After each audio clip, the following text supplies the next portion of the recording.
ایک صاحب نے سوال کیا وراثت کی تقسیم کا صحیح طریقہ کون سا ہے؟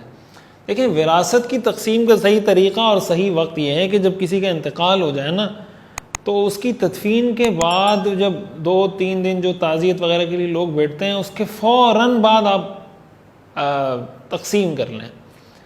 یہ جو اس میں بعض اوقات لوگ رکاوٹ بن رہے ہوتے ہیں, کبھی والدہ رکاوٹ بن جاتی ہے, کبھی کوئی اور رکاوٹ بن جاتا ہے, جتنا آپ اس کو ڈیلے کرتے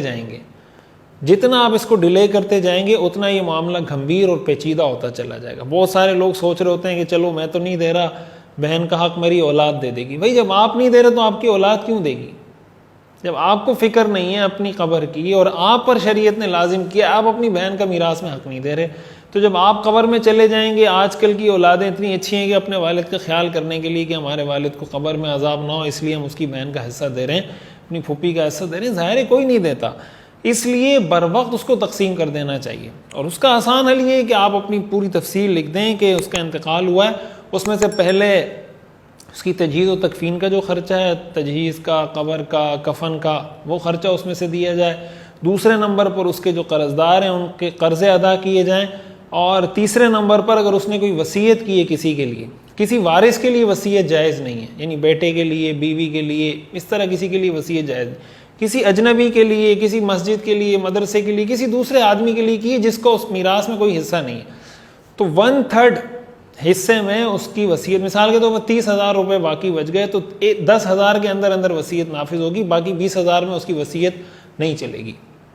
وصیت اگر نہیں کی تو پوری تقسیم ہو جائے گی. وصیت کی ہے تو جس کے لیے وصیت کی ہے وہ اس کو دے دیا جائے, باقی اس کو تقسیم کر دیا جائے, لیکن فوری سے بھی پہلے, یعنی جتنا جلدی ممکن ہو یہ عمل انجام دے دیا جائے. جو رکاوٹ بنے وقتی طور پر, اگر بعض اوقات عورتیں, والدہ مثال کے طور پر والد کا انتقال ہو گیا اور بیٹوں نے کہا کہ ہم تقسیم کرنا چاہتے ہیں, والدہ رکاوٹ بن جاتی ہے کہ بھئی تم تقسیم کیوں کر رہے ہو, ابھی تو تمہارے والد جناب 2 دن ہوئے نہیں ہیں ان کی تدفین ہوئے, تم نے تقسیم شروع کر دی, فلانا ڈمکانا. بھائی یہ حق ہے, یہ شریعت کا حکم ہے, تو والدہ کی بات اس طرح کے موقع پر ماننا جائز نہیں. آپ ان کو قائل کریں, کسی طرح میراث کی تقسیم کریں تاکہ معاملہ نمٹے.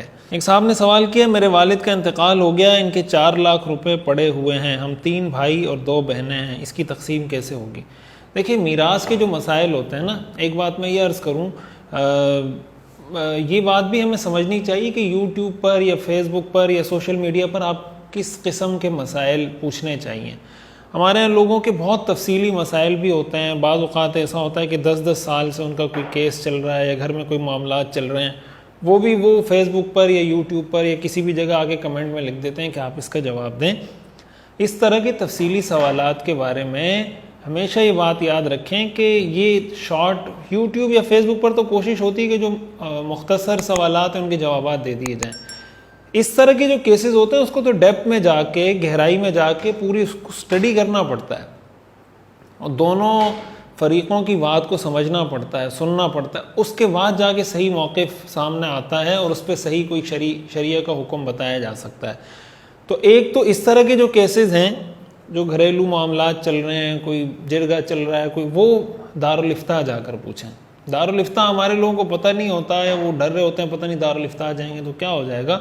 کوئی بھی اگر دینی مدرسہ, کوئی مستند دینی مدرسہ آپ کے آس پاس ہے تو آپ وہاں جائیں, وہاں دارالفتاء موجود ہوتا ہے.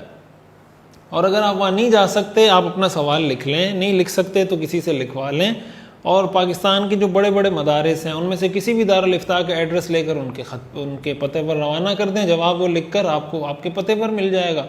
کراچی میں جامعہ دارالعلوم کراچی ہے, جامعہ الرشید ہے, بنوری ٹاؤن ہے, جامعہ فاروقیہ ہے, پنجاب میں تو جامعہ اشرفیہ لاہور ہے, بڑا ادارہ ہے. اسی طرح کبیر والا ہے, دارالعلوم کبیر والا بڑا ادارہ ہے. تو کافی بڑے ادارے آپ کو مل جائیں گے. KPK میں آپ کو دارالعلوم حقانیہ مل جائے گا, اور کافی بڑے بڑے ادارے ہیں. تو اس دارالفتاء میں آپ اپنا سوال لکھ کے تفصیل معلوم کریں. اسی طرح جو میراث کے مسائل ہوتے ہیں نا, میراث کے مسائل بھی اسی نوعیت کے ہوتے ہیں کہ وہ ایک ایک بات کی وجہ سے حکم تبدیل ہوتا ہے. مثال کے طور پر یہ جو آپ نے مسئلہ پوچھا ہے نا کہ والد کا انتقال ہو گیا اور 3 بیٹے ہیں اور 2 بیٹیاں ہیں, ٹھیک ہے. اب اس میں 2 صورتیں بنتی ہیں. ایک صورت یہ کہ آپ کے دادا اور دادی یہ دونوں یا ان میں سے کوئی ایک موجود ہے یا نہیں. اگر موجود ہوں گے تو حکم کچھ اور ہوگا، موجود نہیں ہوں گے تو حکم کچھ اور ہوگا۔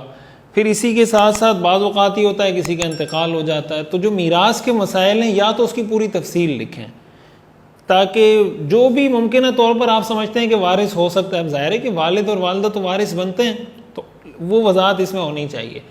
تیسرے نمبر پر جو طلاق کے مختلف مسائل ہوتے ہیں، ہمارے ہاں لا علمی کی وجہ سے یا دین کا علم نہ ہونے کی وجہ سے لوگ ایسے طلاق دے دیتے ہیں، یعنی اتنے عجیب و غریب قسم کے الفاظ سننے کو ملتے ہیں۔ جب کوئی طلاق کا مسئلہ پوچھتا ہے ہمیں سمجھ نہیں آتا، کنفیوز ہو جاتا ہے سننے والا کہ پتہ نہیں اس کا کیا حکم ہوگا، طلاق ہوئی یا نہیں ہوئی۔ تو طلاق کے جو مسائل ہیں نا وہ بھی تحریری طور پر کسی دارالافتاء سے پوچھنے چاہیے۔ اس میں ایک تو یہ کہ دونوں فریقین کو، شوہر ہو بیوی ہو، دونوں کو ایک طرح سے تسلی ہو جاتی ہے کہ بھائی ریٹن ایک فتویٰ آ گیا ہے، عمل کرنے میں بھی آسانی ہوتی ہے۔ بعض اوقات یہ ہوتا ہے کہ شوہر کچھ کہہ رہا ہوتا ہے، بیوی کچھ کہہ رہی ہوتی ہے، کبھی اختلاف ہو جاتا ہے، کبھی طلاق کے الفاظ ایسے ہوتے ہیں کہ فیصلہ نہیں کر پا رہے ہوتے کہ طلاق کے ان الفاظ سے طلاق ہوئی یا نہیں ہوئی۔ تو اس طرح کے مسائل بھی تحریری طور پر پوچھ لینے چاہیے۔